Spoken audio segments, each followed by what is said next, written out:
And the story of Yusuf alayhi salam, as we mentioned, is a unique story that it begins and ends in one chronological order. And it is all in one place except instead of being scattered in different places in the Quran. Uh, Now, Yusuf alayhi salam had a dream. As he's a child, he's still living in his, as a child in his father's house. He sees a dream that 11 stars, the sun and the moon, are making sujood to him. So he told his father, and he said, Ya abati, O my father, and Ya abati is a endearing word to call your father. So it shows that there's a loving relationship between the father and the child. So Yaqub alayhi salam told him not to tell his brothers, or they will plot against you, for shaitan is an open enemy. So the first lesson, a number of lessons here is, number one is, when it comes to dreams, whether they are really good or really bad, or even strange, dreams are kind of like something private that you don't share publicly. You don't go around telling people, hey, I had this dream last night, just anybody. But you do share. So if the dream is bad, if the dream is scary, then you don't tell that dream to anyone. You don't even need to get it interpreted. If you wake up scared from a dream, this dream is from shaitan. Don't have to worry about anything. Just say, A'udhu billahi minash shaitanir rajim. Nothing will happen. So what happens is that we all have a shaitan with us. A specific shaitan that is employed. His job is to whisper to you alone. That's his specific job. So this shaitan, he's always with you. So he hears and sees everything that you do. So let's say that this shaitan picks up that you are scared of snakes. So this shaitan, he has fun with you by showing you a snake in your dream, and you wake up scared, and he gets a good laugh out of it. He tells his friends, like, I got him last night, so bad. So that's why if you speak about a scary dream, so this shaitan, it does not know your thoughts, but it can hear your words. So if you speak about it, this shaitan got confirmation that he succeeded in that, and he knows your fears. So now you're going to basically give him more fuel. So if you talk about, sometimes you're worried about something at nighttime, you may be thinking a lot about it, you may even talk to somebody about it, and then you see that in your dream. So shayateen play these type of games. So the Prophet ﷺ told us, say, A'udhu billahi minash shaitanir rajim, don't tell anyone about it, and that's it, that dream will not happen. Now, if you tell someone about it, then you're actually bringing more problems to you, so just don't tell anyone about it. Now, the other dream is a good dream, like the dream that Yusuf alayhi salam sees, which is nothing negative in there, nothing that should scare you or worry you, but something that is nice. Who would not have like to have like the sun and the moon and the stars making sujood to you? It must be something good. So now, in case of a good dream, you don't tell anyone about it, just anyone, but you only tell the people who, number one, are knowledgeable in dreams, and number two, are people who sincerely love you and care for you. Meaning, someone who could not have a conflict of interest with you. That someone that if you tell them that you are getting some sort of success, they would want it more for you. And who are the people? Number one, our parents. Okay? Number two, who do you think? Spouses, always? Not always. Okay? Not always. Sometimes your spouse gets jealous of you. Okay? Depending on how your relationship is. You don't have to tell everyone, even including your spouse. you have to determine that, okay, what exactly is this? What else? Who else do you think you should tell? Imam, not necessarily. Not every Imam. And because again, the Imam is also a human being, and they might also have a conflict of interest. Maybe they want something, and when they hear about you, so you only tell someone who, number one, is someone who knows something about dream interpretation. And number two, someone who is not going to be in any way in competition with you for that. Meaning this person doesn't want what you have. So sometimes it might be a good idea to even not, because we're all human beings, we're all living in the same area, right? So sometimes people in the same area, they have competing interests. So it might be a good idea to not even tell the Imam, but tell an Imam that is maybe not from your area, in order to make sure that there is no possibility of even jealousy from anyone. Okay, because depending on what it is. Now, think about, for example, that an Imam is trying to build a masjid, and you see a dream where you built a magnificent masjid. Okay, you see how it doesn't, that person might be like, that's what I'm trying to do, and you're getting that dream. So be careful about that. So then that leaves a third type of dream. And what is a third type of dream? Which is strange dream, where it's not necessarily clearly good, and it's not clearly scary, but there's something strange in this. This dream, it needs to be interpreted. So, for example, to some of the dreams of the Prophet ﷺ, even in the dreams in which he was given bad news, they were not scary dreams. So true bad news, if Allah is giving you true bad news, it will not scare you, but it will be something strange. So one day, the Prophet ﷺ, he sees a dream that there are 7 he sees it, that's actually in the dream of Yusuf alayhi salam, that the king sees a dream that 7 skinny cows are eating 7 fat cows. So what's strange about this dream? Cows don't eat cows. Cows don't eat cows, okay? So here, is this bad news or good news? It's both, right? But there is news in there. But look at it, that it's not necessarily, you don't wake up scared that a cow was eating a cow, okay? Also, the Prophet ﷺ, he saw himself wearing 2 gold bracelets. Okay? What's wrong in this dream? Men don't wear gold. So if he's wearing a gold bracelet, that means something is out of the ordinary. One day the Prophet sees his sword, and the sword is blunt. It's not sharp. What's wrong with this? Sword is supposed to be sharp. How come it is dull? So the Prophet ﷺ, he said that I interpret this to mean that we're going to suffer some losses in a battle, which was the battle of Uhud. Okay? So a dream in which you see something where you're not exactly sure, but there's something strange. So, normally people walk on the floor.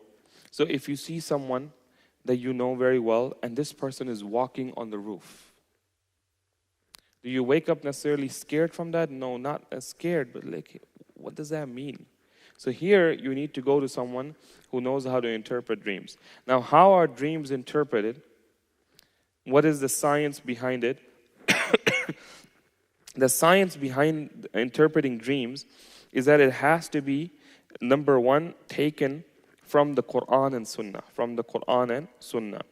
So, there was a sheikh. He actually has a show in an Arab country on interpreting dreams. So people call on the phone and they tell him that, we saw this dream. Can you please interpret this for us? So he said that a woman called him and she said that, Sheikh, I saw that there was fire coming out of my private part. So the Shaykh said, sister, I know that you have committed a sin. You need to make tawbah for that. Because he said, the Prophet ﷺ said that this is a punishment for people who commit zina. So as soon as she said this dream, he said, this is what you have done. And she said, how did you know? He said, I don't know. This is what the Prophet said.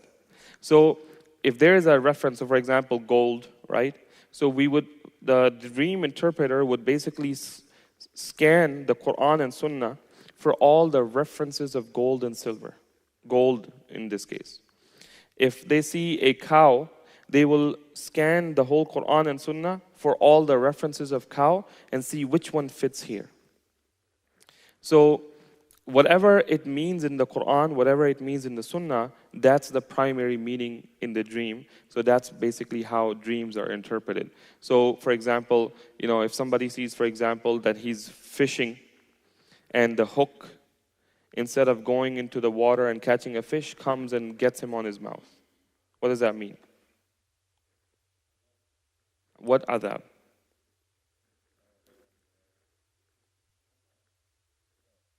When the Prophet went to Mi'raj, he saw people that hooks were coming and they were basically hooking their mouth and ripping them open, right? So basically, whatever the punishment was for, this person is being warned to make tawbah from that. Okay? Now, or let's say that they see someone else is doing it. It's happening to someone else. That means that person may be backbiting. Okay? So, so that's how dreams are interpreted. So now, Yusuf alayhi salam, he tells his father, does his father tell Yusuf what the meaning of the dream is? He doesn't tell him that. But he tells him that this is good news. This is good news, and this is also something that the Prophet ﷺ said, that the dream, the way that it's interpreted, it also has an effect on the way that it actually comes out. So you can interpret a dream in a negative way or in a positive manner. So Islamically, we are taught that we should try to interpret the dream in a positive manner. So even if there is some concern in there, you try to interpret it into a positive manner, So Yaqub alayhi salam tells him that Allah subhanahu wa ta'ala is going to bless you, and He's going to fulfill His ni'mah upon you, and He's going to teach you ta'wil al-ahadith. He's going to teach you. Now, ta'wil al-ahadith is interpreted most commonly in lay translation is, He's going to teach you dream interpretation. But ta'wil al-ahadith is greater than just dream interpretation, but it is interpreting even people's normal talk. So a lot of times when we say something, we don't necessarily mean what we are saying, but we have hidden clues in our speech. So if I ask, everybody, okay, brother, who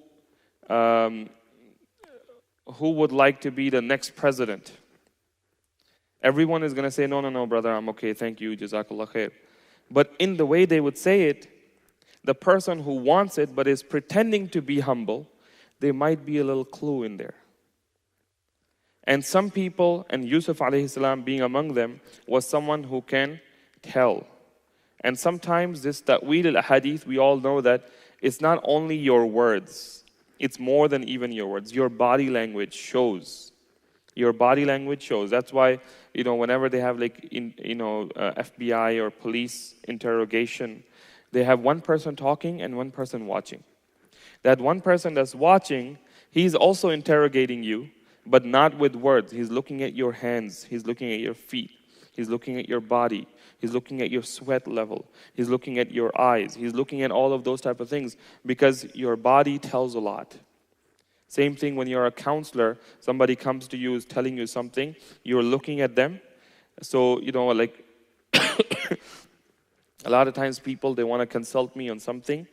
If it's not a fiqhi question that they want to ask me, I tell them, hey, either come and see me in person or let's do Zoom so I could see you. Because sometimes a person is saying something, but this is a cover for something else. Sometimes they are not comfortable saying it. So that's why they're like going around, going around, going around. But the body language gives it away, which allows me to say, well, okay, you know what? Let's put this issue to the side. Let me ask you some questions. So I ask them some questions, which allows them to feel like, okay, I think this person knows what he's talking about. And then if they feel comfortable, then they share more that, okay, this is what the real problem is. So, so Yusuf alayhi salam, he takes the advice of his father, and he does not tell, to our knowledge, it doesn't mention in the Quran, that they did not know about the dream. However, what did the brothers have? The brothers were jealous of Yusuf and Binyamin because Yaqub alayhi salam, they felt loved them more. Okay. Now here the issue is it possible for a father or mother to love one child more than the other? It is. Now, especially if the mothers are different. If the mothers are different, then it is even more likely because usually what tends to happen is that you have some older kids with your first wife, and maybe, things didn't work out or whatever the case is, you got another wife, and now you have younger kids. Generally, younger kids need more attention. Older kids are like on autopilot. You deal with them on business. They tell you, Dad, I need to pay my bills and stuff like that, right? They come to you for money. You don't really play with them like you play with younger kids. So it is not unnatural to have this feeling like, okay, Dad, loves them more. My kids, they're all from the same mother. But they say, how come you always let him go? I'm like, look, he's 3 years old. You are 10 years old. There's no comparison. Of course, they say that a child is the most beloved child if the child is sick until they get better. Okay? Also, any child that is away from you is more beloved to you until they come back. Usually, younger ones are more, they draw more on your love than older ones. If someone has some sort of a weakness or disability, you try to compensate for that. So you have all sorts of stuff going on. But here, what is not allowed is that if you have this feeling, you are not allowed to harm your siblings. You're not allowed to do what they did to Yusuf alayhi salam. So they said, Father, you're wrong. You are paying attention to these little kids, while we are the ones who are strong, and we are usba. We are an entire, gang of people. Now, why is that important? Why do you think? Why do you keep mentioning that we are an usba and father keeps paying attention to the younger ones? What do you think?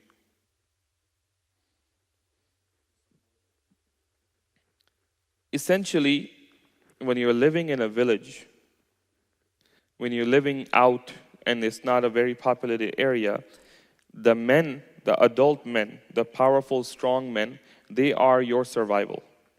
Okay, if you are an old man, you are basically prey. So they're saying that we are the ones who are basically working, we are the ones taking care of all the affairs, we are the ones to protect you. So you have so many benefits from us, but you don't give us the same attention as you do to them. So that's their feeling. Now, the thing to keep in mind is that it is not allowed for any parent to treat their children differently. It's not allowed to treat your children differently. But what is allowed is to treat each child according to their needs and their age and maturity level. Okay? So, for example, like my younger kids, I pull them in and they sleep with me in the same bed. Now, am I going to do that to my 18-year-old kid? No, right? So now if 18-year-old kid starts to feel jealous of the 3-year-old kid, so, what can you do? Now, if you feel as a parent that your child feels that, then you need to make sure that you compensate for that, right? So you wouldn't take your 3-year-old child on a hunting trip with you, but you take your 18-year-old child for that. And you tell him, okay, you know what? you come with me on this trip, you come in with me in the bed. So you have to compensate, and of course we have no doubt that the Prophet Yaqub alayhi salam is a prophet of Allah, and he was not unfair with them. He was not unfair with them, but sometimes, your hunger for attention cannot be satisfied with no matter how much you get. Nothing is enough for you. Nothing is enough for you. So these brothers, they plot together, and they said that let's kill Yusuf. One of them says, let's kill Yusuf. The other one says, well, let's not kill him. Let's throw him in the well. Let's throw him in a well, and let's see what will happen. Maybe he will live, maybe he will die, but at least we won't literally have blood on our hands. Okay? That's too harsh. And they think that if we do this, our Father will love us. If we do this, our Father will love us. If Yusuf alayhi salam is out of the way. But as we said, that one of the son, the eldest son among them, he suggested that we should throw him in a well, and travels would pick him up and bring him to a distant land. Now, how many of you have ever seen a well? There's a well in this new land that Renaissance has purchased in Leander, right? Over there's a well. So one day, just go and look inside and imagine a child down there. Imagine putting a child down there. Okay, I would be scared myself to go in there. Now, it's not just the water. It's not just the darkness. But it is that what could be swimming in that water? Okay? Imagine having to spend the night in there. So, it is not something like very much better from actually killing. But basically they're saying, okay, at least we're not going to kill him all the way. Now, depending on what well it was, it is apparently, I'm sure that somebody has some well that they say this is the well that he was thrown in. But basically, some wells can be very, very deep, while some wells are not that deep, depending on, and sometimes the water rises and whatnot. So they agree to take Yusuf out to eat and play with him. And they tell their father that please let him go with us so we can go and we'll have fun. We're going on a day out. So we're going to go camping, we're going to play, we're going to have fun. So he will come and play with us. And Yusuf alayhi salam and his brother were always with their father instead of being with the brothers. So they basically were telling him, because Yaqub alayhi salam was reluctant, because he feared that the older kids, so this is still out in the open, right, in the wild, and the world is not as populated as it is now. So if you go out in the wild, even now, in the wild, are there dangers for kids? There are wild animals that may come, and especially they will attack a child more than an adult. You know that a full-size eagle or hawk or one of those big birds, they can actually pick up a child with their talons. And if you actually leave a child unattended, like a little infant, they will come and they will try to do that. Okay, so you have to basically protect the child. So the father is worried that, okay, parents can't pay attention to anything except their child. But brothers are not parents. Even the good brothers, they're going to get busy with their friends, they're playing, and someone come, so they would have wolves in the area. So he was worried that a wolf might come and eat him. But in the end, he relented, and he let Yusuf alayhi salam go with them. So the brothers did as they planned, and they threw Yusuf alayhi salam in a deep well. And they killed a sheep and soaked the shirt of Yusuf with its blood. And they went back to Yaqub alayhi salam with the shirt, telling him that a wolf had eaten Yusuf. Now, a funny thing is that they couldn't come up with anything else except something that their father had already said, that I'm worried a wolf might eat him. So yeah, Dad, wolf ate him. So Yaqub alayhi salam knew that they were not telling the truth. And how did he knew that they were not telling the truth? Well, number one, the dream. Number two, that the shirt was not torn. Okay, like when a wolf comes and attacks you, it is to say, okay, I'm going to give you 10 seconds to take your shirt off. Okay, the shirt is all bloodied, but the thing is that the way the animals attack, and people who live it, they know even more. Like if you ever seen any video of lions, cheetahs, these type of animals, when they are hunting, where do they bite you? They go straight for the neck, okay? There's so much crazy fighting going on between them, but when it all settles down, this is the spot that they have. And they basically suck the blood out, and basically this is a natural way of killing, okay? Now with their hands, with their paws, they are basically trying to grab them. So if this has happened for real, then the shirt would have tears from the claws of the wolf.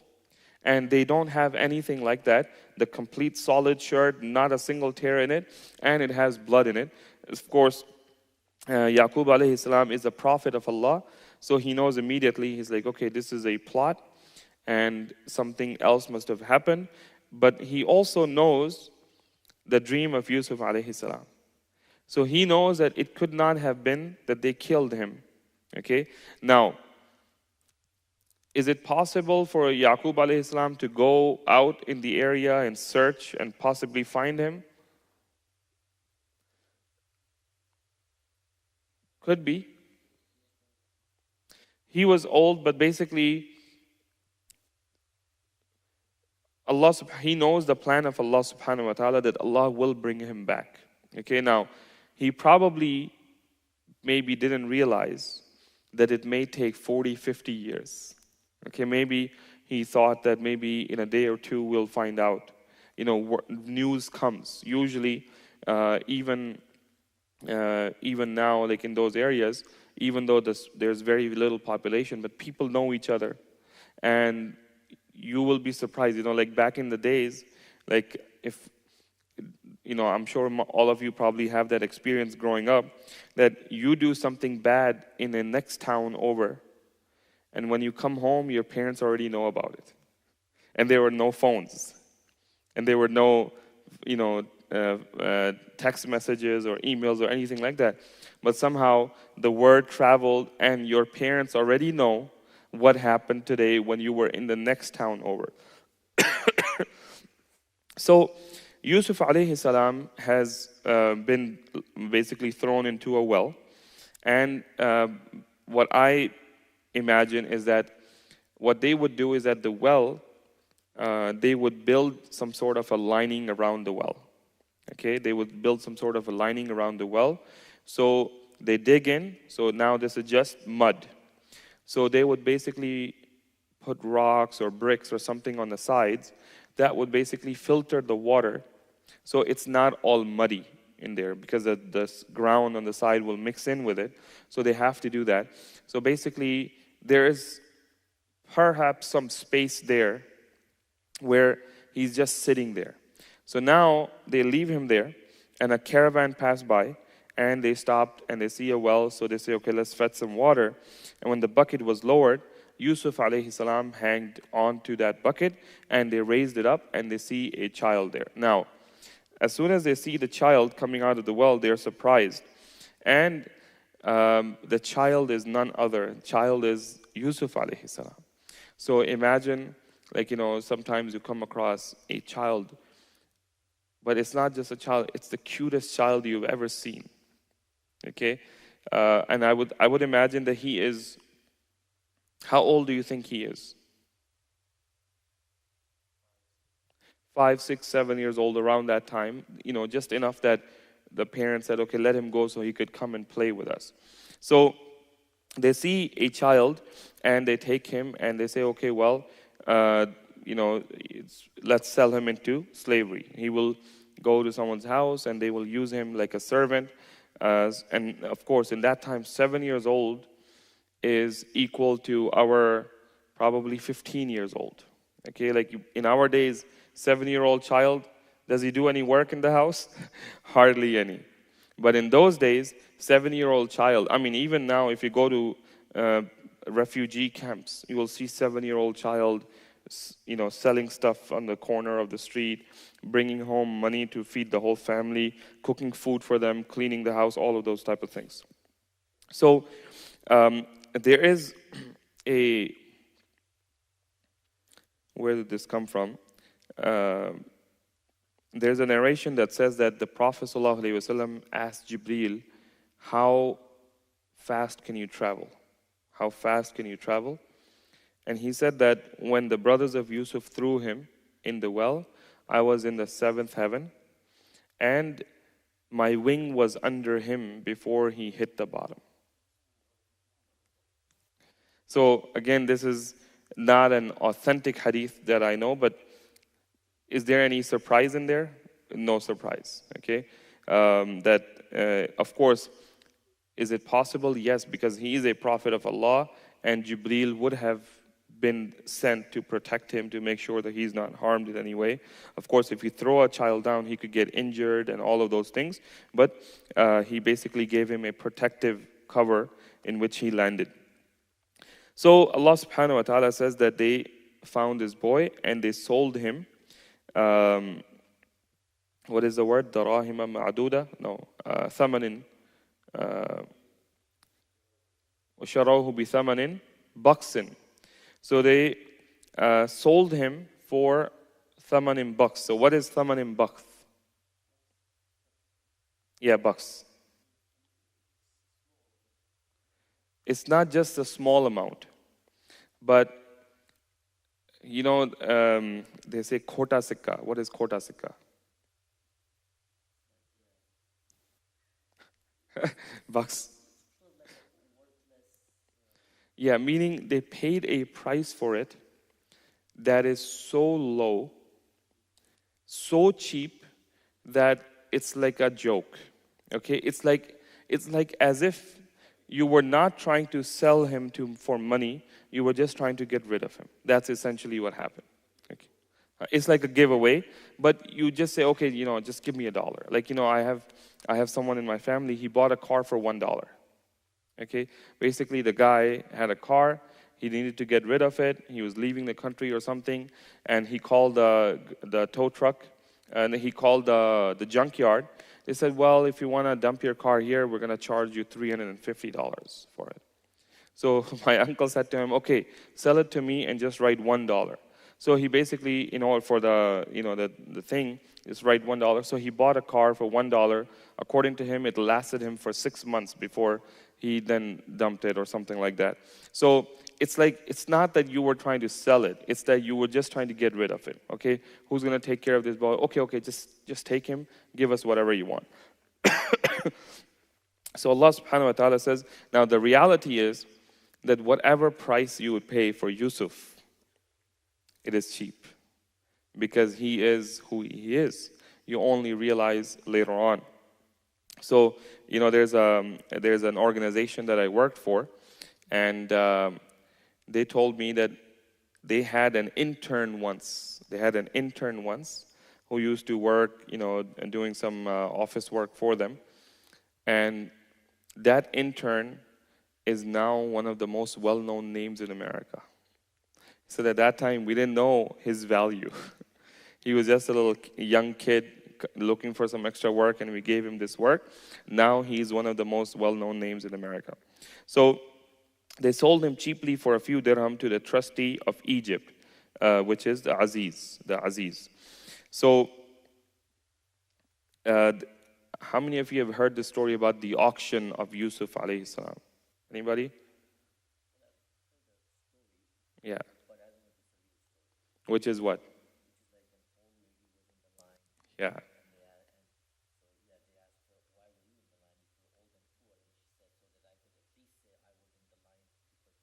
Yeah, basically if you get an interview from Apple, you're like, man, I got an interview from Apple. So you go and you tell other companies you're getting interviewed at Apple, even though Apple said, hey, as soon as they look at your resume, they're like, okay, leave. Please leave right now. You got nothing for us. But the fact that you got interviewed at Apple, it will show another company, which is lesser than Apple, who's trying to be like Apple, saying, hey, if he got interviewed at Apple, maybe we should hire him before Apple does, okay? So there are some stories like that, Allahu Alam, of the authenticity of that. The point is true, which is that if you try to reach for the stars, you can sometimes end up walking away with something much more than you ever could have done, right? So the idea is, they say that if you should not be afraid to ask. You should not be afraid to ask because you don't know what will happen. So I'll give you a real life example. Brother Muhammad Al-Attar, who leads with us in the second, right? He has a teacher. His teacher is one of the most well-known reciters in Egypt. And when he used to lead Taraweeh in Egypt, forget about the basketball court here. Think about maybe the next signal, all the roads are blocked. Cars are parked, people praying on top of cars, praying behind him. And this sheikh, he is leading Taraweeh at a masjid, in a masjid where I used to be imam in New Jersey this year. And like that masjid is so disorganized now. Their funding is not there. They have a lot of problems going on. But somehow, one of the most well-known shuyukh is leading Taraweeh at the masjid. So you never know what you will end up with. You never know. So, the story goes that there was an old lady, and when they heard that this boy named Yusuf is being auctioned, so people came, and Aziz came, and other people came, and she showed up there as a bidder as well. That's how the story is, Allahu Alam, how true it is. She showed up there as a bidder as well, and they said, okay, what's the first bid? She would have said something like, okay, $1. Okay, now, he's not going to be sold for $1. He's going to be sold for maybe $2 million, let's say, right? But she just bids in it, just so she could say, well, I was one of the bidders on Yusuf. Okay? So that's the story. So they didn't know about him at this time, except that he must have been the most beautiful young boy. Okay? And that's what Aziz does, that he buys him, and he brings him home, and he tells his wife that make him comfortable. Meaning that I didn't buy him to, make him do the hardest work, but make him comfortable, make his stay good, take care of him. Maybe he will be of benefit to us. Now, what benefit he was thinking about, Allahu Alam, but you never know what benefit could come from that. You never know.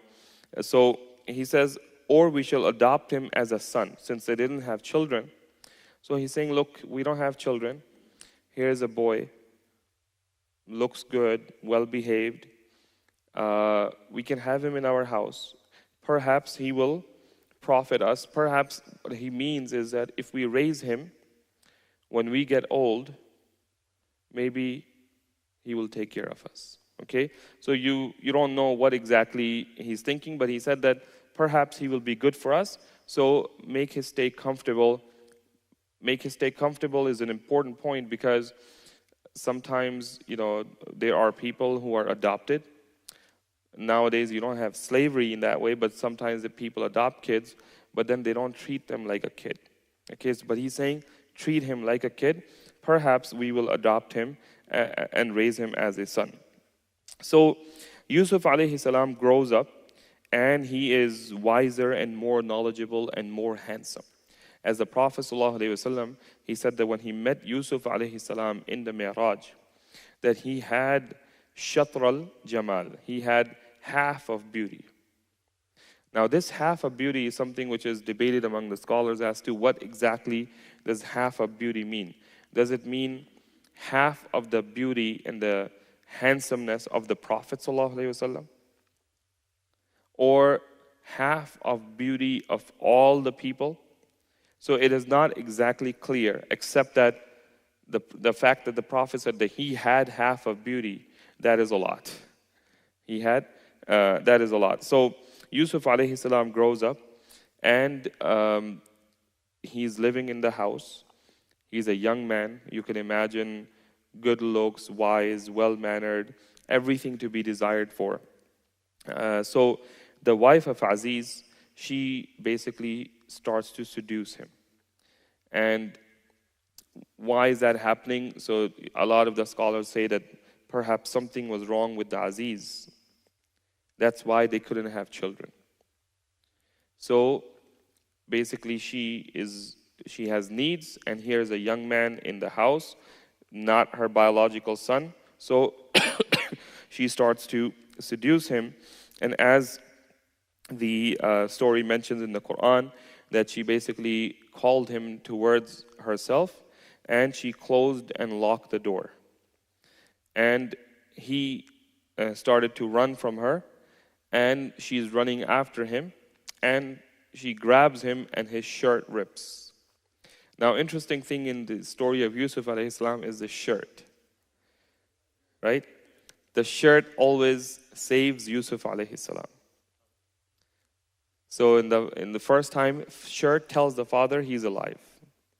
This time, the shirt tells Aziz who is guilty, because so they are trying. So of course, what she does as he's running and he's trying to get out of the door, as soon as the door opens, Aziz is standing on the other side. He's coming home, and here he sees them in a awkward situation, meaning that nothing is happening, but they are in a way that you can tell, okay, something was happening here. So as soon as she sees this, she says, he's trying to attack me. So now they have to figure out, okay, how do we figure this out? How do we investigate this? So Allah subhanahu wa ta'ala says that someone from her family, right? What is it? What's the word? Min ahliha. That someone from her family said that check his shirt. Now, the scholar said that the fact that it came from someone from her family is really good, because you expect that they are going to be objective at the very least, or they will be biased in her favor. Okay? So they gave the idea to check the shirt. If the shirt is ripped from the front, that means he tried to rip it, and he was facing her. That's when the shirt got ripped. If the shirt is ripped from the back, that means that he wasn't facing her. It's like, if somebody gets shot in the back, that means, hey, the man was running away. So they see the shirt, and of course the shirt is ripped from the back. So Aziz says, so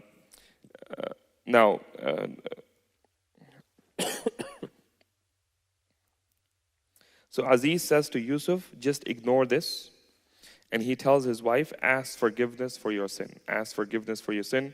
Now, did he mean ask forgiveness from Yusuf, or ask forgiveness from me, ask forgiveness from Allah? Allahu alam. But basically, ask forgiveness. Now, a few points that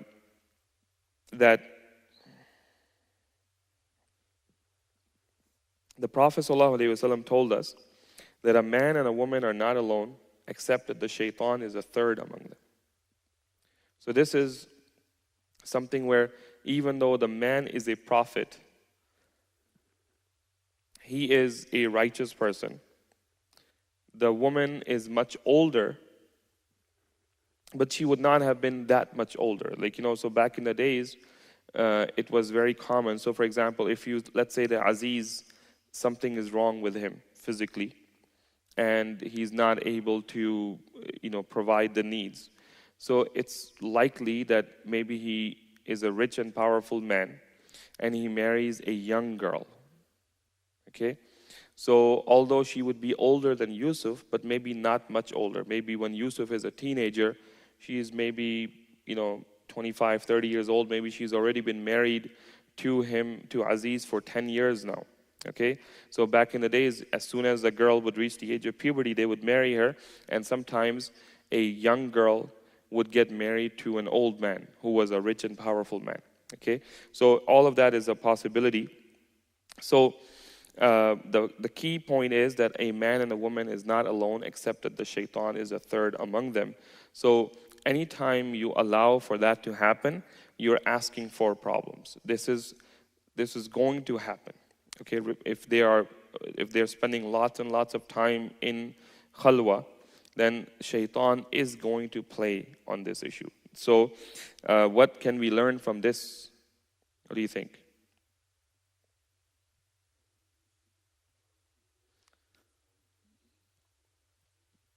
So think about in a family situation, this is the problem that actually is a problem for many Muslims, which is we have lots and lots of Muslim refugee children. Okay? Those Muslim refugee children, they need a home. But many Muslim families, they are reluctant to adopt them because of this issue. That this child, if it's a girl, she's going to be a non-mahram for the father. If it's a boy, he's going to be a non-mahram for the mom, the girls at home that they already have. So what's the solution to this?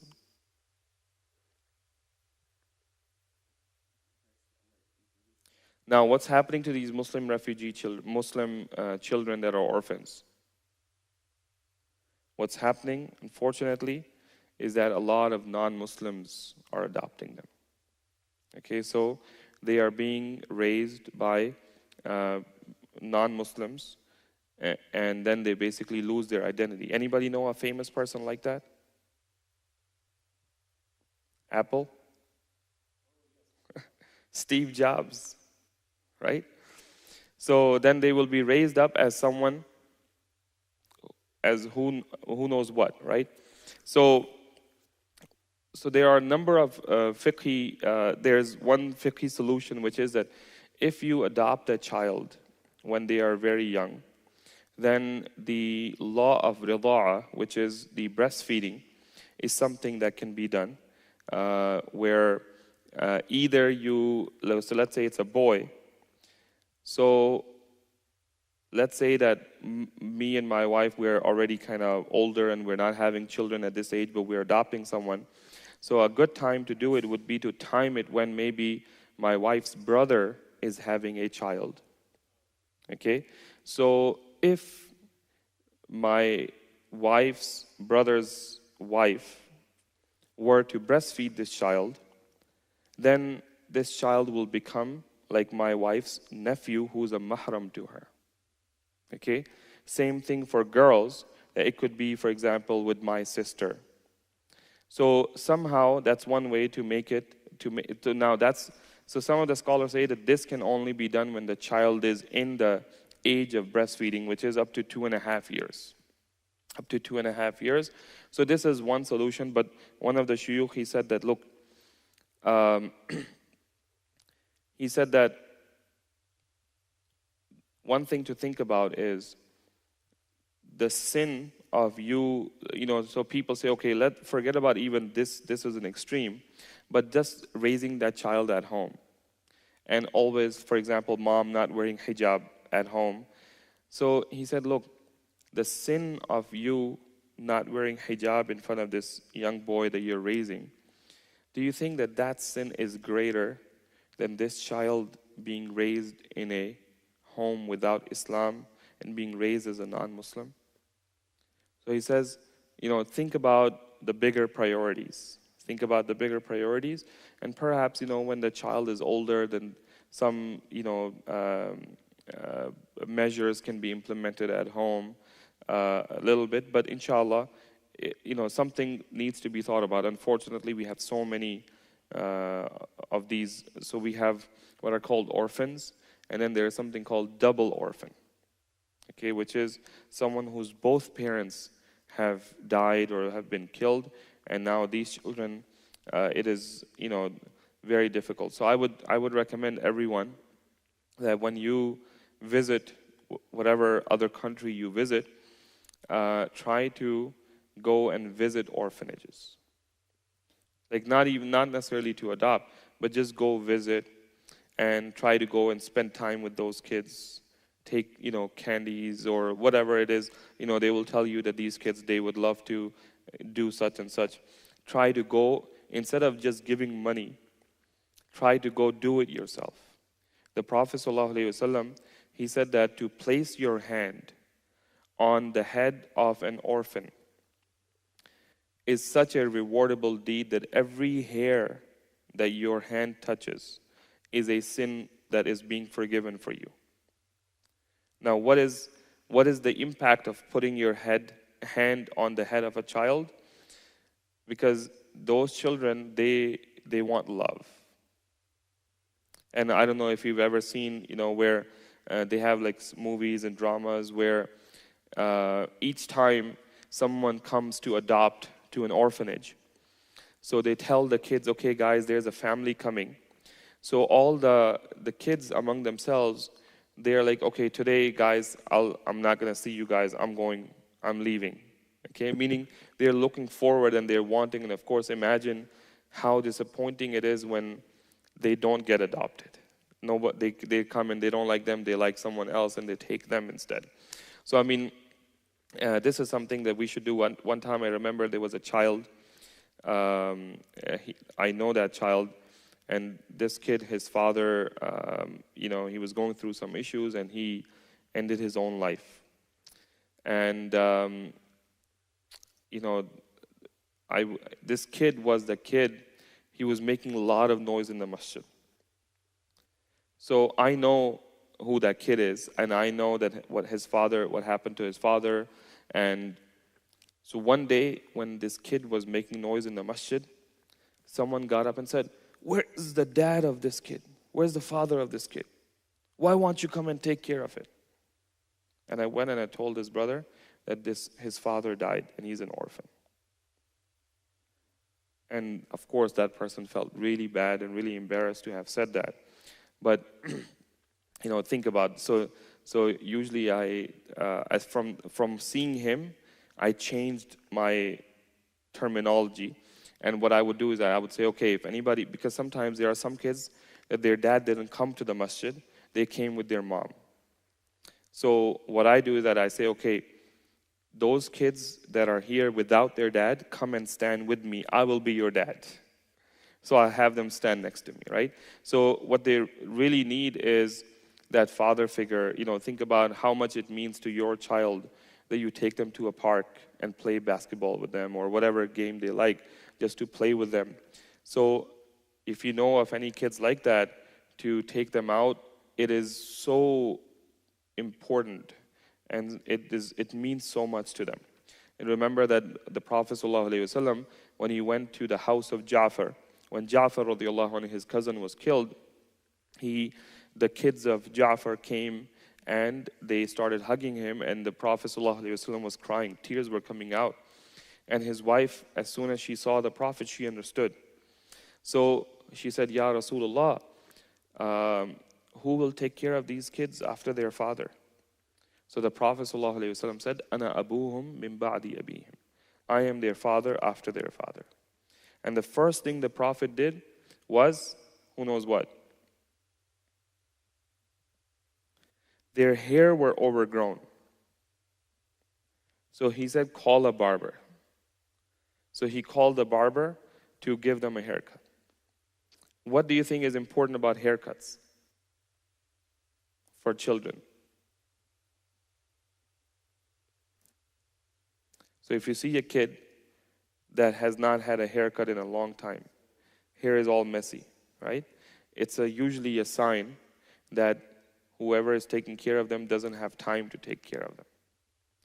So to take care of so like with me, if I see my child, his hair is going crazy, I tell him, okay, time for a haircut. Now what if their dad is not around to give them a haircut? And usually with boys, moms are not able to manage them. After a certain age, boys are out of control. It's very difficult for moms. Usually they have to get help from their brother or someone, say, "Can you please convince him to get a haircut?" Boy says, "No, I don't want to do it." So small little things like this, the Prophet ﷺ pays attention to. That, okay, he needs a haircut, so he immediately calls a barber. He says, "Give them a haircut." Shows that someone is paying attention to their needs. So haircut is just what you can see outwardly. What else is going on in their life? Do they have what they need and all that? So we ask Allah subhanahu wa ta'ala to grant us the tawfiq to learn from the beautiful story of Yusuf alayhi salam, and grant us the tawfiq to implement the beneficial lessons. سبحانك اللهم وبحمدك نشهد أن لا إله إلا أنت نستغفرك ونتوب إليك.